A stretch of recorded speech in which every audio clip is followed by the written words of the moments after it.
여러분, 인생은요, 이 책 제목처럼 정말 소중한 선물입니다. 하나님이 오늘 인간에게 주신 선물이 인생이라는 생각이 듭니다. 왜냐하면 우리의 인생은 누구나 한 번뿐이기 때문입니다. 뭐 그런 질문들 있죠. 다시 태어나면 누구하고 결혼할 거냐? 나하고 결혼할 거야?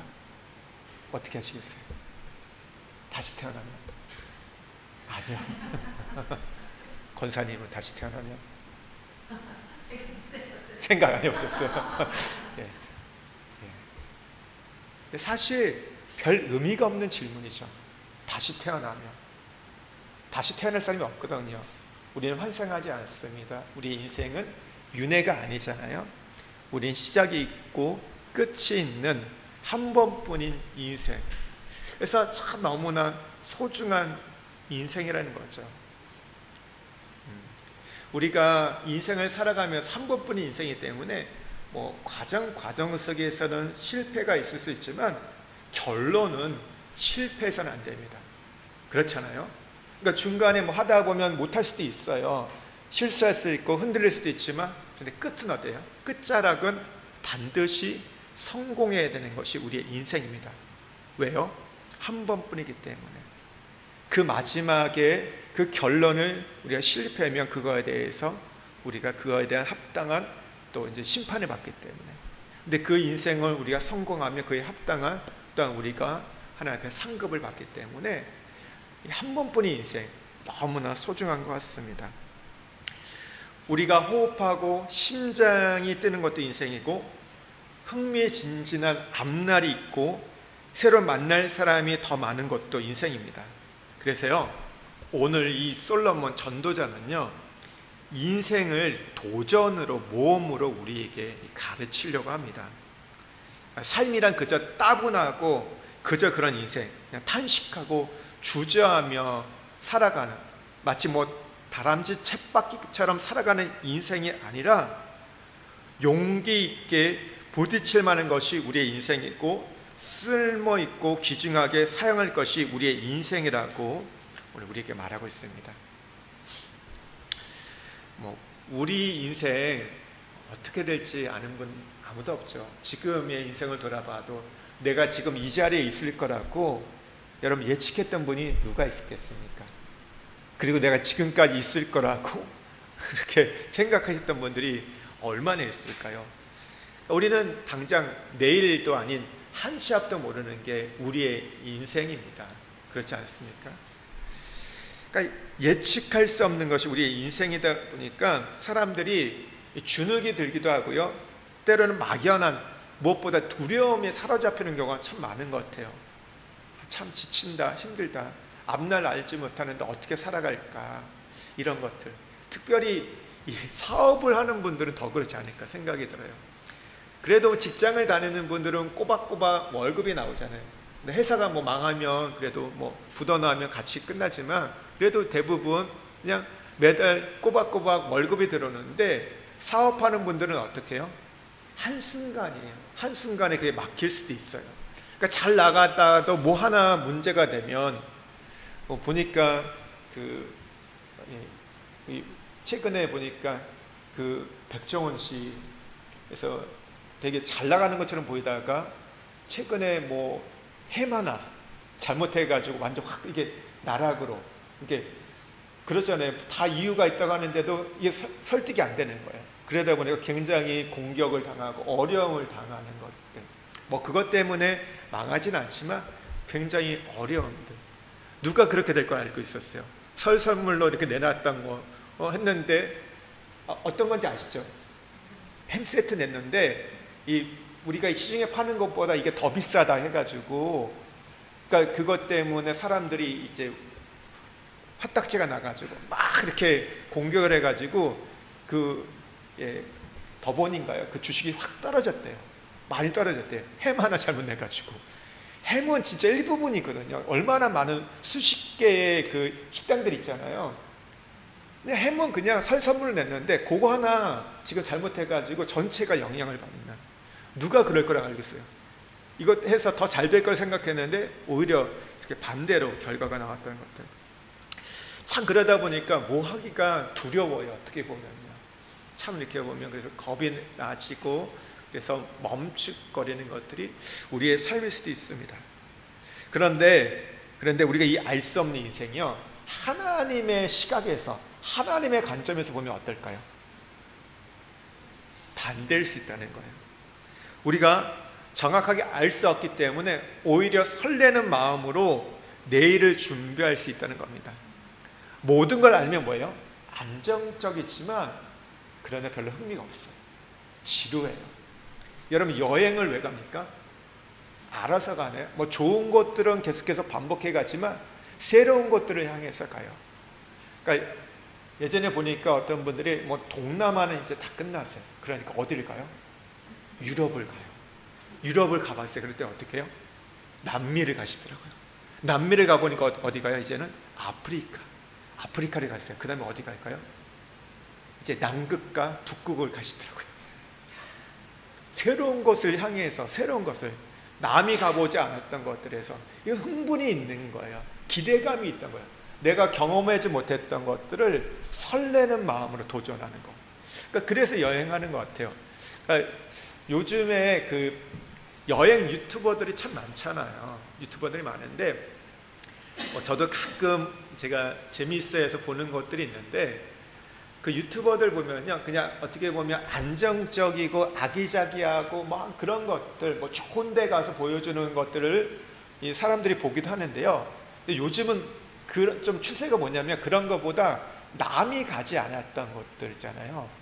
그래서 그러니까 유럽에 보면 안도라인가 뭐 이런 나라도 있더라고요. 뭐 이런 데 가는 것들, 그 어떤 유튜버 왔더니 그 에디오피아인가 갔대요. 근데 버스 안에 1000마리의 바퀴벌레와 함께 뭐 이런 것들, 그 100만, 그러니까 본 사람이 100만, 조회수가 100만이 넘더라고요. 뭐 이런 것들을 이제 사람들이, 그러니까 새로운 것들에 어떤 도전하는 거, 힘들고 어렵죠. 불편하죠. 근데 사람들이 그것들을 기대하고 오히려 그것들을 또 많은 사람들이 본다는 것입니다. 여러분, 우리가 내일의 삶을 모르기 때문에 오히려 우리가 내일을 향해 도전하고 모험할 수 있다는 것. 그래서 바로 오늘 우리의 삶의 용기를 불어 살 수 있는 것이 우리의 인생이라 말합니다. 1절 말씀을 한번 좀 같이 보겠습니다. 1절 함께 읽겠습니다. 너는 내 떡을 물 위에 던져라. 여러 날 후에 도로 찾으리라. 이 말씀을 보통 두 가지로 해석할 수 있어요. 하나는 내가 먹을 것을 물 위에 던져 놓으면 나중에 어떤 소득이든 어떤 유익한 것들이 너에게 반드시 돌아올 거다.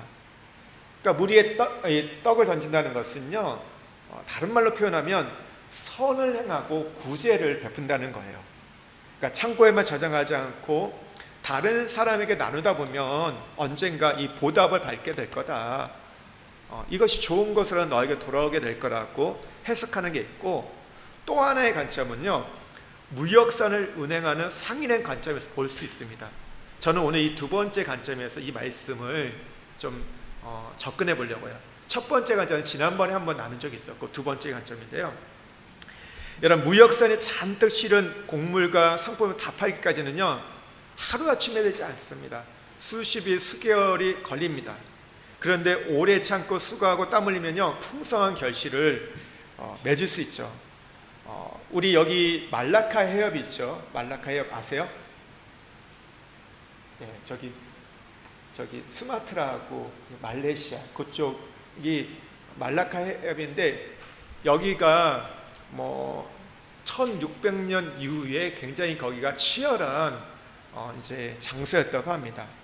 왜냐하면 여기가 유럽의 나라들, 네덜란드, 스페인, 포르투갈, 이 영국, 이 수많은 나라들이 거기에 무역선이 와갔다는 것이죠. 그리고 여기서도 인도네시아에도 그쪽에 있는 어떤 후추나 여기에 있는 어떤 이 자원들을 갖고 이렇게 유럽에 갔을 때 어마어마한 이득을 가졌고, 그래서 여기도 보면 동인도 회사 같은 게 설립이 됐잖아요. 다 뭐예요? 무역이잖아요. 그러니까 무역하기가 너무 좋은 이 지역이었기 때문에 여기에 누가 이 패권을 갖냐에 따라서 그 어떤 전 세계에서 그 영향력들이 결정이 되었다는 것이죠. 근데 올 때 보면 결코 가까운 길이 아니잖아요. 유럽에서 여기에 온다는 거. 오랜 시간, 몇 달에 걸리지만 그러나 여기에 이 말라카 해협에 있는 것들을 여기 해협을 이 땅을 여러분 잡게 되면 어떻게 돼요? 어마어마한 불을 갖게 됐다는 것이죠. 그렇기 때문에 그 거친 바다를 지나면서 때로는 목숨을 걸고 왔다는 것이죠. 왜 그렇습니까? 그러고 나면 돌아갔을 때 어마어마한 불을 가졌기 때문입니다. 그래서 우리에게 오늘 무엇을 말하냐면, 그러니까 이런 얘기를 하는 거예요. 이 전도자는 이 무역선의 관점에서 본다면 폭풍우가 치는 바다에 생애를 걸고 도전하는 거예요. 도전한 자에게 하나님께서 열매를 주신다는 거죠. 그러니까 이렇게 해석해 보면요, 우리의 어떤 바다의 위험이 있고 폭풍의 위험, 죽음의 위험이 있다고 해도 그냥 주저앉아 아무것도 하지 않는 것은 게으른 인생이라는 겁니다. 그러니까 소중한 시간을 쓸모없게 만드는 어리석은 거죠. 그러니까 모험이 필요할 때는 모험을 해야 되고 도전이 필요할 때는 도전을 하는 것, 그런 사람에게 하나님 풍성한 것을 주신다는 겁니다. 4절 말씀을 한번 좀 보겠습니다. 4절, 풍세를 살펴보는 자는 파종하지 못할 것이요 구름만 바라보는 자는 거두지 못하리라. 이 농부에 빗대어서 이야기한 건데요, 농부가 풍세를 살펴보는 것, 구름을 살펴보는 것, 이 자체가 잘못된 건 아닙니다. 그렇지 않습니까? 농사를 짓기 위해서는요, 우리가 계절과 날씨를 잘 여러분 볼 수 있어야 됩니다. 그렇지 않아요? 여러분 이렇게 폭풍우가 몰아치는데 누가 가서 여러분 씨를 심을 수 있습니까? 거기 가서 어떻게 수확을 할 수 있어요? 그렇지 못하잖아요. 그러니까 잘 보고 우리가 해야 되고 때가 있어요. 하지만 오늘 이 말씀에서 얘기는 뭐냐면 풍세만 살펴보는 자, 구름만 바라보는 자. 그러니까 날씨를 보니까 구름이 끼고 있어요. 지금 바람이 많이 불고 있어요. 그러면서 씨 뿌리게 지금은 적당하지 않을 때다 하면서 하루 이틀 미루다가 시기를 놓치고 많은 사람을 이야기하는 겁니다. 여러분, 우리의 인생에 늘 알맞는 날씨만 있을 수 없습니다. 여러분, 상황이 유리해질 때만 우리가 기다릴 수 없다는 거죠. 다 모든 것이 내 편이 되고 내가 하기 좋은 여러분 조건이 얼마나 오겠습니까? 그런 컨디션이 어디 있어요? 여러분, 사업을 하시는 분들 그게 가능합니까? 모든 게 다 내가 갖춰져 있는 것들, 내가 기술이 있고 능력이 있고 또 인력이 있고 자본이 있고 다 그렇게 되나요? 그렇지 않아요. 어떤 부분은 준비되어 있지만 어떤 부분은 그렇지 못하는 경우도 있죠. 그런데 어떻게 해요? 그럼에도 모험해야지만이, 도전해야지만이, 투자해야지만이 그거에 대해서 여러분 수확을 얻을 수 있다는 것이죠. 그런데 이 농부는요, 모든 것이 갖춰지길만을, 좋은 환경이 주어지기만 바라보다가 아무것도 못한 거예요. 우리가 너무 환경에 연연해 가지고요, 여러분 시작하지 못하면 이것저것 따지면 언제 올지 모를 기회만 엿보다가 도전하지 못한다는 거죠. 그럼 결코 우리가 풍성한 삶의 자리에 이르지 못하는 것. 그래서 우리는 너무 이해타산적인 삶을 살아서는 안 됩니다. 이해타산적인. 오늘날 삶, 우리의 모습이 되게 이해타산적이잖아요. 다 이렇게 계산하고, 사람 만나는 것도 이게 유불리를 따져. 이 사람을 만났을 때 내가 좋냐 안 좋냐. 친구를 사귈 때도 어떻게 애들 돼요? 얘가 나중에 얼마나 도움이 되냐, 이런 거 하잖아요. 여러분, 왜 이 강남에 좋은 조리원 갑니까? 2천만 원 내고 왜 갑니까? 어려서부터 인맥을 쌓기 위해서. 아무나 오지 않잖아요. 거기 부자들 오고 뭐 망명 같은 거 올 거고 굉장히 대단한 사람들이 오기 때문에 그런 사람과 거기서부터 인연을 맺는다. 다 계산적인 거죠. 다 계산적인 거. 오늘 그런 어떤 우리가 이해타산적인 삶이 아니라 모험하는 삶을 살라, 도전하는 삶을 살라. 그것이 하나님 앞에서 우리가 의미 있는 인생이라 말합니다. 또 여기서 내 떡을 물 위에 던지라는 말씀은요, 그대로 적용할 수 있어요.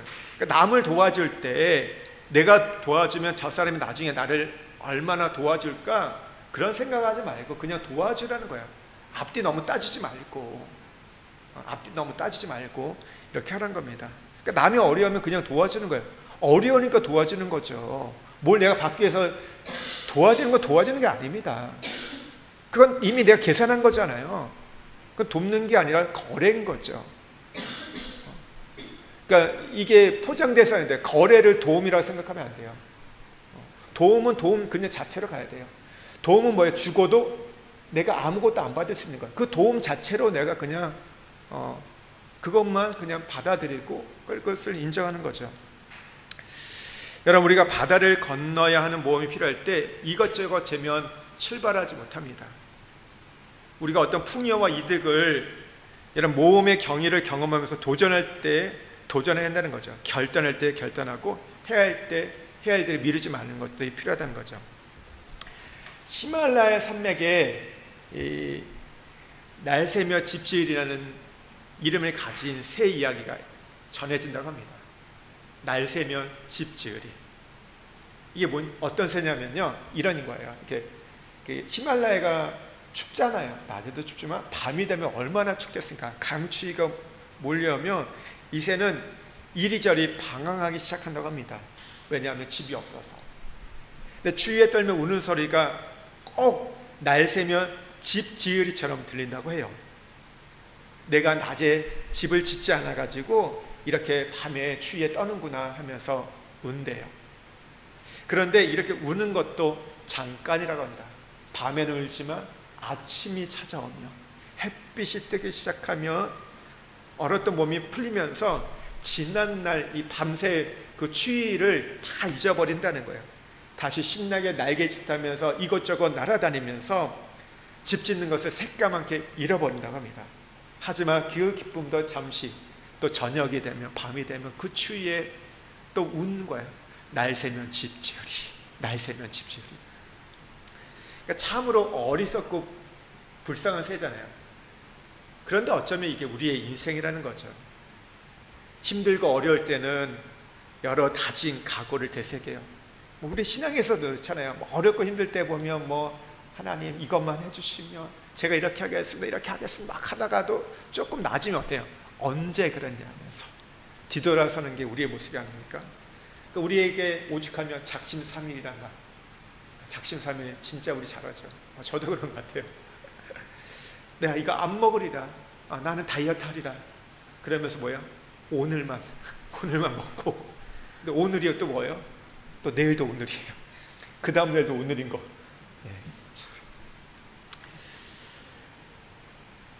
오늘 도전과 우리가 새로운 어떤 모험을 해야 됨을 얘기하는데, 그러면서 오늘 반드시 생각할 것이 오늘 두 가지가 있다고 오늘 이 전도자는 얘기합니다. 첫 번째는요, 2절 말씀이에요. 함께 읽겠습니다.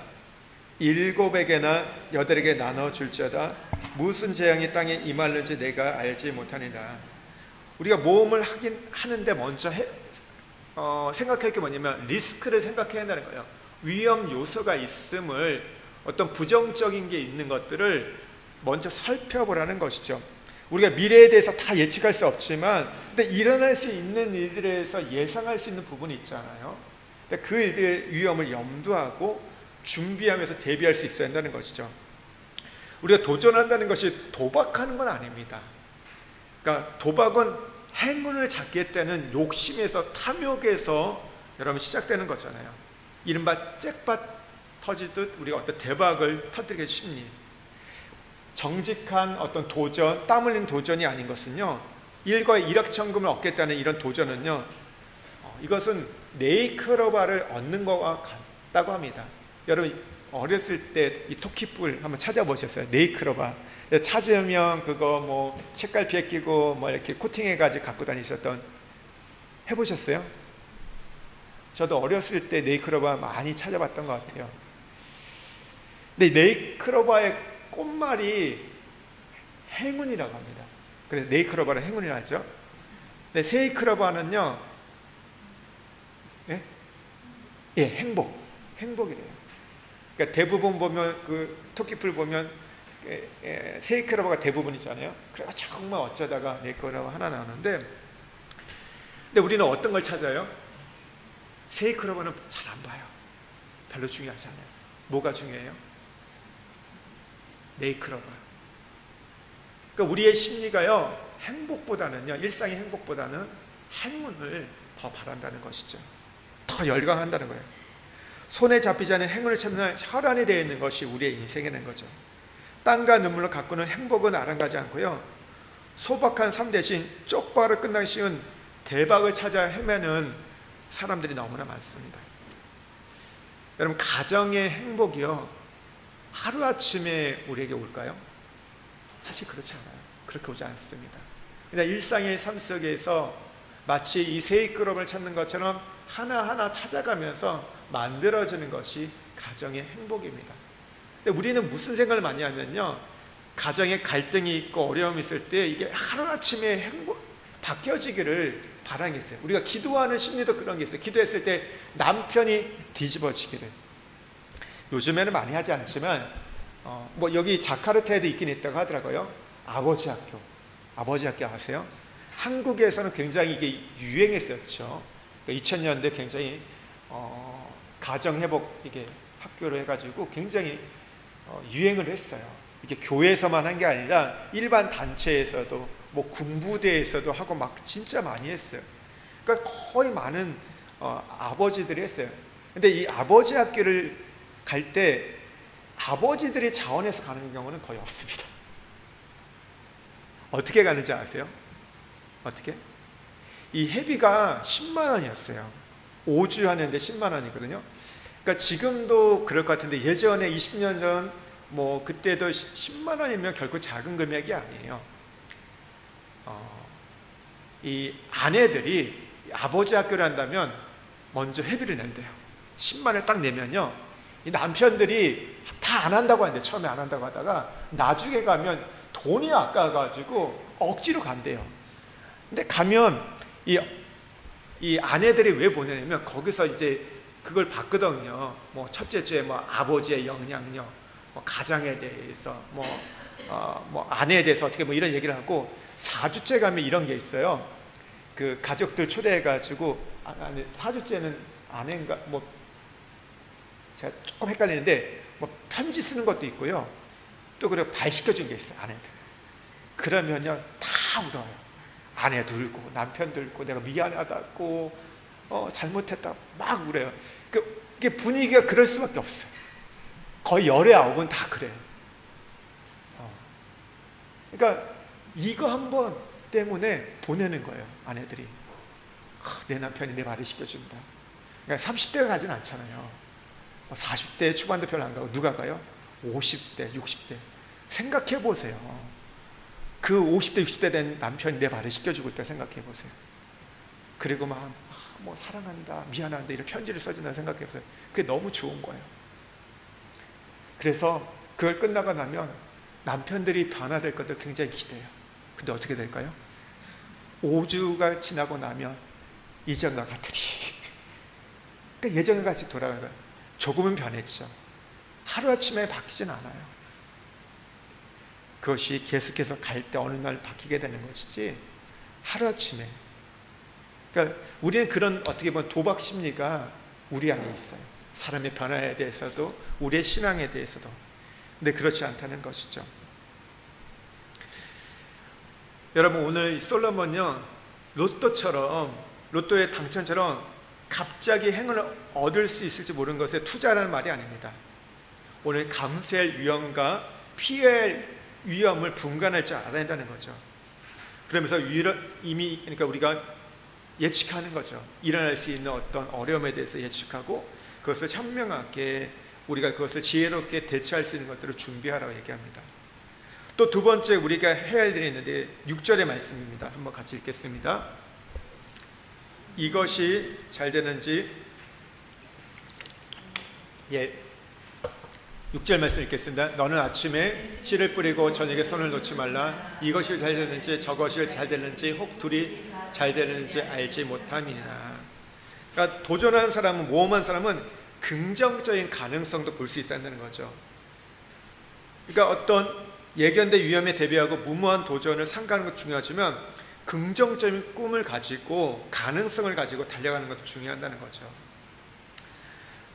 우리가 예측할 수 없기 때문에 지레 겁을 먹으면 한 발짝도 움직이지 못하지만 하나님께서 주실 미래를 향한 한 발 한 발을 꿋꿋하게 전진하면 나가는 게 오늘 필요하다는 거예요.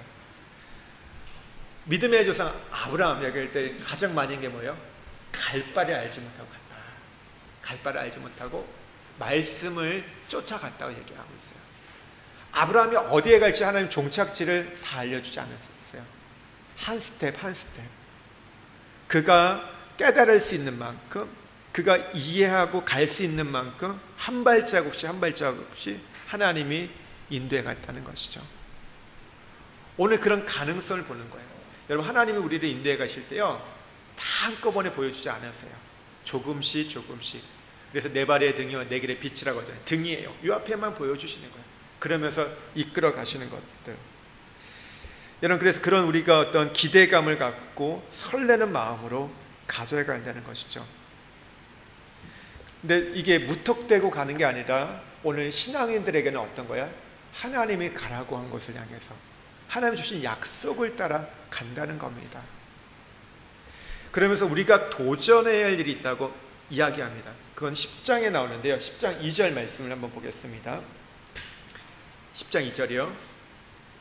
지혜자의 마음은 오른쪽에 있고 우매자의 마음은 왼쪽에 있느니라. 지난번에도 이 오른쪽과 왼쪽에 대해서 좀 얘기를 나눈 적도 있는데, 성경에서 이 오른쪽 왼쪽을 구분할 때 오른쪽은 영광, 능력, 보호, 의로움, 하나님을 이야기하죠. 반면에 왼쪽은 불의, 열등감, 무능력, 악, 사단을 상징합니다.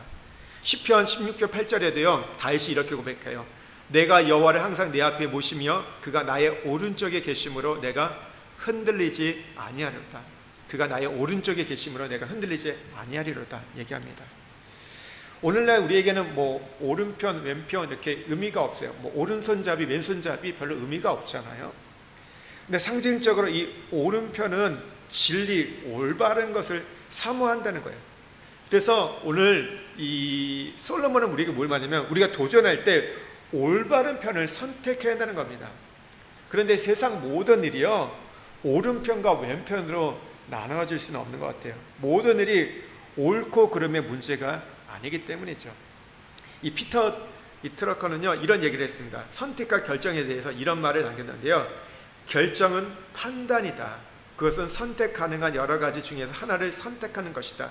명백히 옳고 그른 것 가운데서 선택을 해야 하는 상황은 사실상 거의 없다. 그러니까 우리가 살아가는 이 세상 속에서는요, 사회 속에서는요, 우리의 선택은 옳고 그름을 대한 선택이보다는 여러 가지 중에서 한 가지를 선택하는 겁니다. 여러분, 저는 공산주의를 반대합니다. 사회주의를 반대합니다. 왜 그런가 하면요, 이 공산주의와 사회주의는 하나님을 인정하지 않기 때문에, 유물론 사상에서 나온 거기 때문에 하나님을 대적하는 사상과 문화 속에서 나온 거기 때문에 저는 그것을 받아들이지 않습니다. 그렇다고 해서 제가 자본주의도 받아들이지 않습니다. 우리가 살아가는 자본주의예요. 왜냐하면 이 자본주의의 한계가 명확하게 있기 때문에, 인간의 어떤 욕심과 탐욕으로 이 세상이 이끌려가기 때문에 그것 또한 하나님의 문화는 아니에요. 우리가 그래서 추구하는 게 무엇입니까? 지금 우리가 갖고 있는 것은 자유민주주의죠.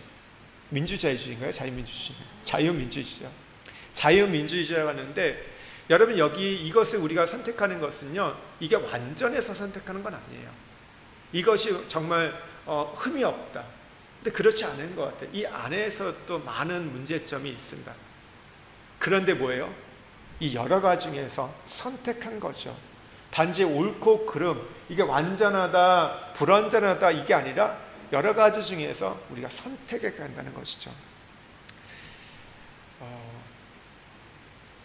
참 이게 지금도 언제까지 이게 될지 모르겠습니다. 탄핵이 인용되냐 기각되냐, 이게 언제 이게 될지 모르겠고, 되고 나서도 어떻게 될지는 우리가 잘 모르겠어요. 근데 이걸 보면서 이제 내가 보수니 진보니 이런 부분들 완전 적대적이죠. 오늘 기사를 보니까 젊은 사람들도 이제 결혼을 하는 데서 중요한 결혼의 조건 중에 하나가 정치적인 성향이래요. 10명 중에 6명이 정치적인 성향이 같지 않으면 결혼하지 않는다고 얘기를 하더라고요. 굉장히 중요한 부분이 되었어요. 이 어떤 정치적인 이 우리가 보수니 진보라는 부분들이 굉장히 중요한 부분이 됐고, 사실 이 부분들이 갈등이 심하잖아요. 그러니까 한국 사회에서 가장 큰 갈등이 이 정치적인 갈등, 90% 이상이 이걸 뽑았더라고요. 그러니까 열의 아홉은 이게 가장 크다는 것이죠. 그래서 뭐 설날 때도 보니까 뭐 자녀들이 MZ 세대들이 안 가려고 한다. 그러니까 왜냐하면 부모와 어떤 정치적인 성향이 다르기 때문에, 부딪히기 때문에 그 갈등이 싫어서 안 간다 얘기를 하죠. 이거에 대해서 어떤 사람은 이 부분들이 탄핵이 기각돼야 된다 얘기하는 분이 있어요. 또 어떤 분은 탄핵이 인용된다 얘기하고 있어요. 오늘 탄핵이 기각돼야 된다고 말하는 분들은 상대방을 빨갱이라고 얘기해요. 반면에 탄핵이 인용된다는 사람은 뭐라고 해야 돼? 극우라고 얘기합니다. 서로에 대해서 공격하는 걸 보게 돼요. 이렇게 중간지대가 없어요 지금요. 여러분 이 부분에 대해서 여러분 나름대로의 어떤 의견들과 선택이 있을 거라고 생각해요. 저도 있겠죠. 저도 있는데요. 근데 이 부분들에 대해서 얼마 전에 보니까 어떤 한국의 큰 대형교회 목사님, 가장 이슈가 많이 되는 목사님이 이 부분에서 판단 유보를 내린다고 했더니 엄청난 공격을 받았어요. 좌우에 다 공격을 받았어요. 이 부분에 대해서 어떻게 그럴 수 있냐. 근데 이 부분들이 굉장히 지금 교회 안에서 이런 부분들이 갈등이 심하다는 거죠. 그리고 어떤 교회는 이렇게, 왜 지금 교회가 목사님이 나라를 위해서 기도해야 되지 왜 아무 말도 하지 않냐 하면서 그거에 대해 비판하는 데 있고, 뭐 어떤 데는 그걸 그냥 지나가는 데도 있고 그래요. 근데 이것을 뭐냐면 지금 보면요, 강요하는 걸 보게 돼요. 그러니까 둘 중에 뭘 하나를 선택하고 커밍아웃 해야 돼요. 나는 이걸 지지한다, 아니면 이걸 반대한다는 것을 강요하는 걸 보게 돼요. 그렇지 않으면 공격하고 비난하고 뭐 판단하는 것들을 보게 됩니다. 제가 이게 뭐 사회에서만 있는 게 아니라 교회 안에서도 이런 부분들이 굉장히 많다는 것이죠. 그러니까 이런 걸 보면서 제가 떠올랐던 게 뭐냐면 에베소 교회였어요. 요한계시록의 7교회 중에서 첫 번째 나온 에베소 교회. 에베소 교회는 참 대단한 교회잖아요. 사도 요한도 그렇고 여기에 디모데도 목회했던 되게 좋은 교회인데, 근데 그 에베소 교회가 칭찬만 받는 게 아니라 책망도 받아요. 근데 칭찬받았던 게 뭐냐면 이 교회는요, 어떤 이단과의 싸움에서 굉장히 치열하게 싸웠던 교회예요. 진리를 지키기 위해서 정말 그 횃불을 들고 나갔던 교회가 에베소 교회입니다. 그런데 하나님, 예수님이 이 에베소 교회 뭐에 대해서 책망하죠? 첫사랑을 잃어버렸다. 첫사랑이 뭐예요? 이거는 하나님에 대한 사랑이기도 하지만 더불어 뭐예요? 형제 사랑을 잃어버렸다는 거거든요. 이게 무서운 게 그런 거예요.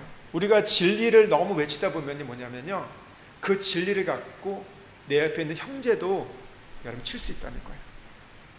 진리의 목적이 뭡니까? 진리를 사수하는 자체가 목적이 아니라 진리를 통해서 살리는 게 목적이거든요. 생명이 목적이거든요. 근데 우리는요 지금 뭐예요? 좌우가 다 진리를 얘기해요. 옳음을 얘기해요. 근데 어떻게 하고 있어요? 서로를 죽이고 있다는 거. 이게 참 아픈 것 같아요. 이게 너무 힘든 것 같아요. 이걸 얘기해서 그러면 나라를 살리자고 다 얘기하는 거잖아요. 근데 보세요, 뭐예요? 서로 얘기하는 거 보면 반쪽이 없어져야 돼요. 나라가 두 동강이 나야 돼요. 분열돼서 새로운 나라를 만들어야 돼요. 그렇지 않나요? 지금 그렇지 않고는 해결되지 않는 거예요. 여러분 정치인 중에서, 여러분 언론 중에서, 아니면 사법부 누가 이거를 여러분 어떻게 하면 하나로 가져가려고 합니까? 아니거든요. 여러분 뭐가 옳다고 생각하십니까? 뭐가 진리라고 생각하세요?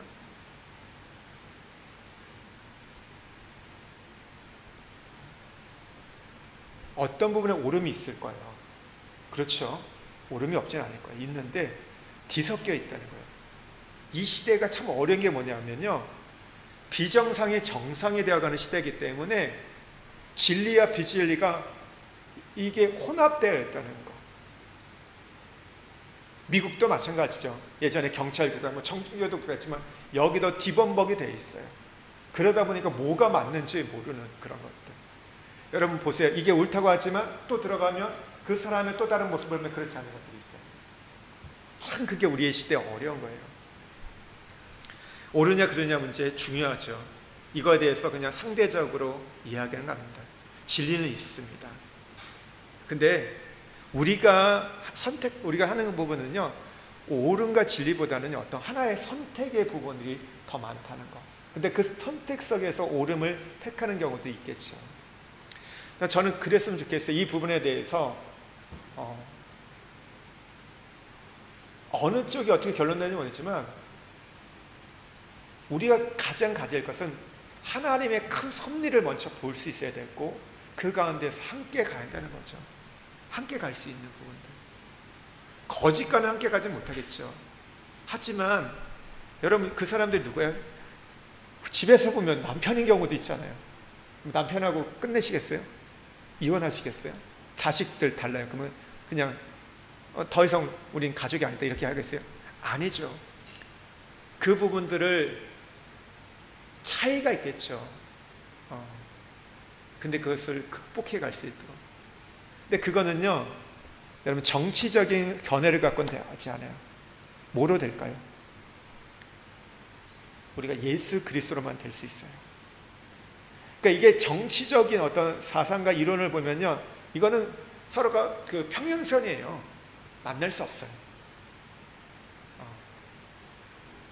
근데 우리가 뭐냐면 이것들이 하나님의 그 관점 속에서 녹아질 때, 말씀 안에서 녹아질 때만이 가능하다는 거죠. 참 어려운 부분이에요. 참 어려운 부분이에요. 근데 저는 그랬으면 좋겠어요. 다를 수 있어요. 그리고 이거 치열하게 싸울 수도 있어요. 그렇지 않겠습니까? 그러나 버리시면 안 돼요. 그렇다고 버리시면 안 돼요. 함께 갈 수 있어야 돼요. 역사를 보면 그러잖아요. 보수와 진보가 있을 때 이게 해결의 변증법처럼 서로가 정반합을 이뤄서 이게 발전해 갔던 것이 어느 한쪽만이 됐던 건 아닙니다. 근데 참 이 어려운 부분들, 참 이게 마치 이제 이 구름에 갇혀 있는 우리 지금 상황인 것 같아요. 그래서 우리가 붙잡을 게 어떤 보세요. 유튜버들 얘기하는 것들, 언론이 얘기하는 거 보면요, 자기 성향에 대한 얘기들을 하잖아요. 그 유튜버 기사 이렇게 올리는 거 보면 보세요. 이제 국조 특위 같은 거 하거나 이제 헌법재판소에서도 재판하는 과정들 보면 어떤 거 올려요? 자기네 편 유리한 것만 올리거든요. 그리고 자기네 편에서 한 방 먹였다, 그것만 올려요. 근데 다 보면 그게 아니에요. 그러니까 거기에 너무 현혹되지 마십시오. 그거에 대해서 쾌재를 부르고 좋아 이렇게 할 필요도 없는 거예요. 그러면 결국 우리가 거기에 속는 거예요. 우리가 내가 옳다고 말하는 그것도 속는 겁니다. 너무 거기 하지 말아야 되고, 여러분 중요한 거는요, 우리가 어느 편을 서도 더 중요한 거는 기도하는 거예요. 기도하면서 하나님의 뜻을 찾아가는 것이 가장 중요한 겁니다. 말씀드렸잖아요. 에베소서가 진리를 말했지만 오늘 오히려 형제들에 대해서 너무 차가웠고 오히려 공격했고 적대적에서 첫상을 잃어버렸다는 것. 그러면 결국은 진리를 붙잡았다고 하면서도 잘못하면 우리가 하나님 앞에 버림받을 수 있는 그런 상황이 된다는 거죠. 더 중요한 게 있다는 거죠. 또 우리의 인생에 보면요, 어떤 선택에서 결정을 내릴 수 없는 경우도 있어요. 그러니까 이런 경우가 있더라고요. 암 환자가 있어요. 좀 연세가 됐을 때 암 환자 있을 때 어떻게 하시나요? 내가 암에 걸렸다. 암에 걸렸다. 좀 나이가 들어서요. 어떤 분들은 그 암을 치료하기 위해서 굉장히 애를 쓸 겁니다. 식이요법을 하고 또 병원에서 어떤 그런 스케줄이나 그 계획을 따라서 철저하게 해서 치료를 받는 분도 계실 거예요. 그래서 항암을 치료를 받고 방사선 치료를 받고 하는 분도 계실 거예요. 근데 어떤 분이요, 어떤 목사님이 저한테 그런 얘기를 하시더라고요. 나는 암에 걸리면 치료받지 않을 거야. 김 목사, 나는 안 걸리면 보통 나이가 들면 좀 암속도가 느리잖아요. 젊은 사람 굉장히 빨라도 한 1, 2년 살 건데 나는 내가 하고 싶은 거 하고 살 거야.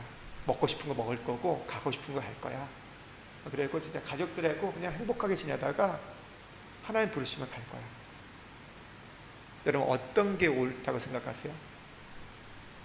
치료받아서 몇 년을 더 사는 거, 아니면 그냥 그 암을 갖고 있다가 살다가 그냥 하나님 부르시면 가는 거. 이건 우리가 쉽게 결정할 수 없는 거예요. 뭐 옳다고 말할 수 있는 건 아니잖아요. 다만 우리의 인생에서 선택해 가는 거죠. 그리고 그 사람에 따라서 가장 어떻게 보면 옳은 것들이 있겠죠. 근데 중요한 거는 우리가 그런 거죠. 내가 옳은 편을 선택하겠다, 하나님의 것을 선택하겠다는 그 중심을 가져가는 것. 그러면 어느 쪽을 선택해도 괜찮은 것 같습니다. 그러니까 선택하는 것이 하나님의 선을 파괴하지 않는 이상, 그것이 제약이 아닌 이상 우리는 무엇이든지 도전할 수 있다는 거죠. 여러분 읽어본 책이실 거예요. 옛날에 읽어본 책인데요, 잭 캔필드의 영혼을 위한 닭고기 수프 1, 2, 3권 막 나왔잖아요. 이 책에 이런 얘기가 나오더라고요. 산다는 것은 죽을지도 모를 위험이 있는 것이다. 희망을 갖는다는 것은 절망에 빠질 위험이 있는 것이다. 시도를 한다는 것은 실패할 위험이 있는 것이다. 하지만 위험에 뛰어들지 않으면 안 된다. 인생에서 가장 위험한 일은 아무런 위험에도 뛰어들지 않는 것이다. 아무런 위험에도 뛰어들지 않는 사람, 아무것도 하지 않는 사람은 아무것도 가질 수 없으며 아무것도 아닌 사람이다. 그는 고통과 슬픔을 피할 수는 있을지 모른다. 하지만 그는 배울 수도 없고 느낄 수도 없고 달라질 수도 없으며 성장할 수도 없다. 자신의 두려움에 갇힌 그는 노예나 다름없다. 그의 자유는 갇힌 자유이다. 위험에 뛰어드는 사람만이 진정으로 자유롭다. 아무런 위험에도 뛰어들지 않는 사람이 가장 위험한 사람이래요. 더 위험한 사람이라는 거. 목회를 하면서 늘 유혹이 뭐냐면 안정적인 목회를 해야 한다는 이런 생각들이 와요. 안정적으로 해야 되니까 설교할 때도 어떻게 하는지 아세요? 안정적으로 설교해야 돼요. 요 얘기하면 저분이 걸릴 수 있겠고 이 얘기하면 저분이 또 걸릴 수 있어. 그런 생각들, 그러면 어떻게 돼요? 비껴가는 거죠. 조금 약간 이렇게 좀 심각한 거는 그냥 두루뭉술하게 표현하고 가는 거. 그게 안정적이죠. 그래야지 그 얘기에 저분이 좀 상처받지 않고 힘들어하지 않을 수 있어. 그런 유혹들이 늘 있거든요. 근데 성경을 읽으면 읽을수록 성경은 안정적이지 않아요. 믿음의 사람들은요, 안정적인 인생을 살지 않았어요. 도전하고 모험했어요. 그리고 교회가 성장하는 것은 안정적이기 때문에 성장하지 않아요. 늘 도전하고 우리가 새로운 것을 향해 나갈 때, 그 새로움을 향해 나갈 때 결국 성령의 흐름을 따라갈 때 교회가 성장하고 건강하게 갈 수 있다는 것. 이 선교지를 가보면, 선교를 갈 때 보면요, 그러니까 언제 은혜를 받냐면요, 늘 정해져 있는 패턴 속에서는요, 그 은혜가 제한적이에요. 근데 전혀 예측치 않을 때. 요즘은요, 이제 단기 선교를 가면 스케줄을 다 알려줘요. 일주일 동안 A부터 B치 다 물어봐요. 근데 제가 처음에 갈 때는요, 출발한 날짜하고 돌아온 날짜만 알았어요. 거기 가서 뭘 하는지 아무것도 몰랐어요. 준비는 해가요. 근데 언제 뭘 하는지 안 알려줘요. 그러니까 그러다 보니까 중간중간 불평도 나오죠. 좀 알려주면 준비를 하겠는데. 그러니까 그런 생각이 많이 들었어요. 근데 가면서 뭘 느꼈냐면, 안 알려주는데, 근데 그 하나하나 순종해 가면서, 따라가면서 그 가운데서 하나님이 보여주시는 게 있더라고요. 혹시 어디 갈 때 저한테 이렇게 그래서 물어보지 마세요. 제가 알려드리겠지만, 왜냐하면 우리가 다 안다고 해서 좋은 게 아니에요. 모르지만 우리가 하나님을 바라보고 믿고 따라갈 때, 도전할 때 그 안에서 주시는 게 있다는 거죠. 진짜 예상치 못했던 것들이 그 안에서 막 터집니다.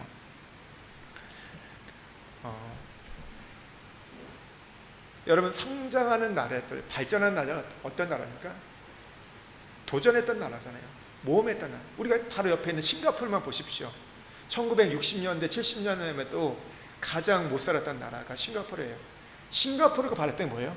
말레이에 그 부속되는 거 있잖아요. 원래 처음에 그 독립하고 나서 이 싱가포르가 말레이에 부속됐다고 합니다. 그런데 갈라지게 되었어요. 왜 그랬을까요?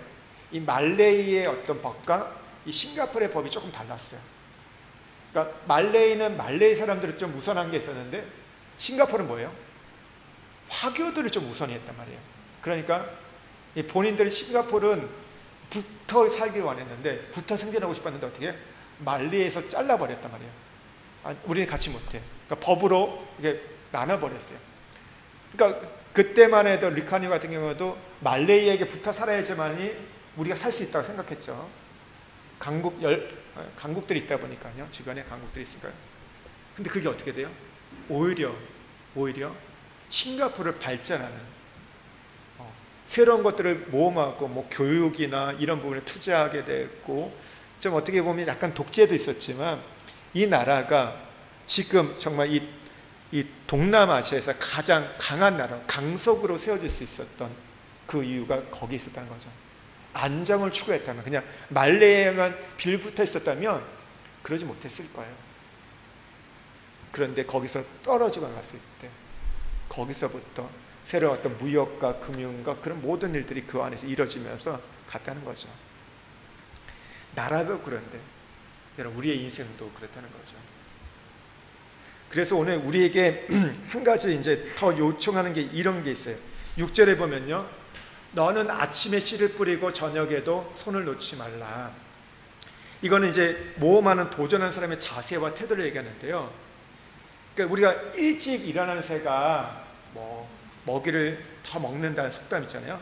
그러니까 아침을 사는 걸 중요하다는 건데, 모든 사람이 다 아침 일찍 일어날 수는 없습니다. 뭐 직업에 따라서, 또 특별한 상황 때문에 일찍 일어나지 못하는 분도 있죠. 뭐 저혈압인 분들 아침에 잘 못 일어나잖아요. 그런 건강상에. 근데 이 아침에 일어난다는 말은 뭐예요? 아침에 씨를 뿌린다는 것은요, 부지런함과 성실한 태도를 이야기합니다. 그러니까 도전하는 사람, 모험하는 사람은요, 뭐냐면, 그러니까 일순간에 뭔가 한 번에 뭔가를 승부를 보는 게 아니라 부지런함과 성실함을 함께 가져간다는 것이죠. 그럴 때 새로운 변화가 일어나는 것, 하루에 성실함이 있어야 하는 것, 부지런함이 아침부터 저녁까지 이어야 하는 것, 아침에 씨를 뿌리고 저녁에도 손을 놓지 말라. 꾸준함들, 지속성이 우리에게 일관성이 있어야 한다는 것이죠. 그럴 때 풍성한 결실을 거둘 수 있다는 거죠. 갈라디아서 6장 9절에 보면요, 우리가 선을 행하되 낙심하지 말지니 포기하지 아니하면 때가 이름에 거두리라. 선을 행하되 낙심하지 말라. 포기하지 않으면 때가 이르리라. 우리가 선을 행한다고 해서 당장, 여러분, 우리가 모험을 한다고 해서 도전을 한다고 해서 그것이 어떤 결과를 가져오지 않을 수 있다는 것이죠. 어떤 열매를 맺지 못할 수도 있어요. 여러분, 전도하는데 당장 그게 됩니까? 여러분, 오늘 가서 전도하시기 바랍니다. 할렐루야. 아멘 하셔야죠. 네, 아멘 하셔야죠. 아까 우리 기도할 때 영혼 보내달라고 했는데 그냥 기도하면 와요? 가서 우리가 만나야죠. 네, 가서 밥도 사주고 차도 마시고 뭐 이렇게 해서 오고 해야 되는데, 그런데 여러분, 우리가 가서 한다고 해서 그 사람들이 바로 와요? 안 와요. 한두 번 거절하는 게 아니라 만날 때마다 거절할 수 있어요. 그런데 뭐라고 얘기해요? 때가 되면 거두리라. 저는 그런 마음이 있어요. 우리가 전도했는데 그분이요, 안 올 수 있어요. 여기. 중요한 게 뭐예요? 여기 오면 좋겠죠. 근데 그렇지 않을 때도 다른 곳에 가서 예수를 믿는다면 그것으로는 더 감사한 거죠. 영혼의 구원의 목적이잖아요. 그냥 우리의 교회 성도의 수를 채우는 게 목적이 아니라 영혼의 구원의 목적이라면 우리가 해서 했는데 안 올 수 있어요. 다른 데 갈 수 있어요. 내가 했는데, 내가 전도했는데 어떻게 저 집사님 다니는 교회가 이렇게 할 수 있는데 괜찮아요. 하다 보면 하나님이요, 다른 데서 또 보내주세요. 우리가 하지 않았는데 하나님이 또 그냥 보내주시는 경우가 있어요. 여러분, 우리가 지금 하다 보면 때로는 넘어질 수도 있고 우리가 때로는 흔들릴 수도 있지만요, 그래, 낙심하지 않고 가다 보면 때가 되면 하나님께서 걷게 하신다는 것. 오늘 우리에게 말씀하신 게 뭐예요? 그래서 모험해라, 도전해라, 시도하라는 겁니다. 우리의 인생에 있어서. 저는 그렇게 생각해요. 생각해보는데 우리가 이제 여성들이잖아요. 여성들인데 이 가정주부들은 이게 좀 가정주부도 굉장히 중요한 사명입니다. 중요한 사명인데 어떻게 보면 되게 뭐 자녀 교육하고 내조하는 일들이 굉장히 중요해서 일들을 잘해야 되는데 늘 일상의 삶이 비슷하다 보니까 루틴이 비슷하다 보니까 그냥 안주하고 안정적인 그런 삶을 살아가기가 쉽다는 생각이 좀 들어요. 또 거기다가 경제적인 여유가 있으면 더 그럴 수도 있을 것 같아요. 그렇기 때문에 우리 여성들 같은 경우에 좀 도전하는 것들, 모험하는 것들을 좀 시도할 필요가 있다 생각이 들어요. 더 우리의 신앙 속에서, 우리의 삶 속에서 그것들을 좀 하나님 앞에서 찾고 구하고 그러면서 하나님 주시는 어떤 약속을 따라서 그렇게 갈 수 있기를 소망합니다. 여러분, 그럴 때 우리 안에서의 열매가 있고 그 안에서의 기쁨이 있습니다. 여러분, 우리의 인생은 소중한 선물입니다. 그 소중한 선물을 누릴 수 있기를 주의 축복드립니다. 우리 말씀을 붙잡고 한번 기도하겠습니다. 오늘 솔로몬이 우리에게 오늘 지혜로운 삶이 얘기할 때 무엇을 얘기합니까? 오늘 모험하라, 도전하라고 얘기하고 있어요. 그냥 안주하고 안정적이고 그냥 일상의 삶을 살아가는 것이 전부가 아니라 하나님이 우리에게 주시는 그 약속을 따라서 우리가 떡을 던질 수 있는 인생을 살라고, 그러면 몇 날 후에 너에게 큰 유익이 올 거라고 이야기를 하십니다. 여러분, 무엇에 여러분 도전하시겠습니까? 무엇에 모험하시겠습니까? 여러분, 내가 성향이 나는 그냥 안정적이고 안주하는 체질이다, 그렇다면 오늘 그것을 하나님 앞에 좀 맡기고 갈 수 있기를 소망합니다. 그래서 우리에게 하나님은 꿈꾸기를 원하세요. 우리 교회 이름 뭐예요? 꿈이 있는 교회잖아요. 꿈을 꾸셔야 돼요. 비전을 가져야 되고 환상을 가지셔야 돼요. 그것이 내 안에서 가슴에서 타올라야지 여러분 꿈이 있는 교회가 되는 거예요. 진짜 그것이 우리가 이 교회가 존재하는 이유가 되는 거죠. 꿈이 없어요, 도전이 없어요, 모험이 없어요. 그냥 하루하루를 살아가요. 그러면 우리는 이 존재의 가치를 여러분 잊어버리고 있는 겁니다. 하나님, 자녀들은 예언할 것이요 청년들은 환상을 보고 아비들은 꿈을 꾼다고 했는데 하나님, 우리가 그 비전을 향해서 꿈을 향해서 도전하고 모험하는 인생 되게 없어서 하나님, 내가 발목이 붙잡혀가지고 움찔거려가지고 오늘 실패를 경험해가지고 오늘 내가 새롭게 시도하지 못한 자가 있다면 오늘 성령의 오늘 새로운 힘을 통해서 하나님 다시금 도전하고 모험할 수 있는 내가 되게 하여 주십시오. 하나님, 전도하는 일들 하나님 안 됐어요. 내가 그것 때문에 상처를 받았습니다. 그럼에도 하나님 다시 할 수 있게 해주시고 사람을 만나고 관계를 맺는 일들에 대해서도 다시 새롭게 도전하고 사랑하고 베풀고 나누는 일들, 섬기는 일들도 새롭게 도전하고 하나님 모험할 수 있는 나의 삶이 될 수 있도록 우리 주여 영광을 보이소서 한번 외치고 기도하며 나가겠습니다. 주여 영광을 보이소서. 하나님,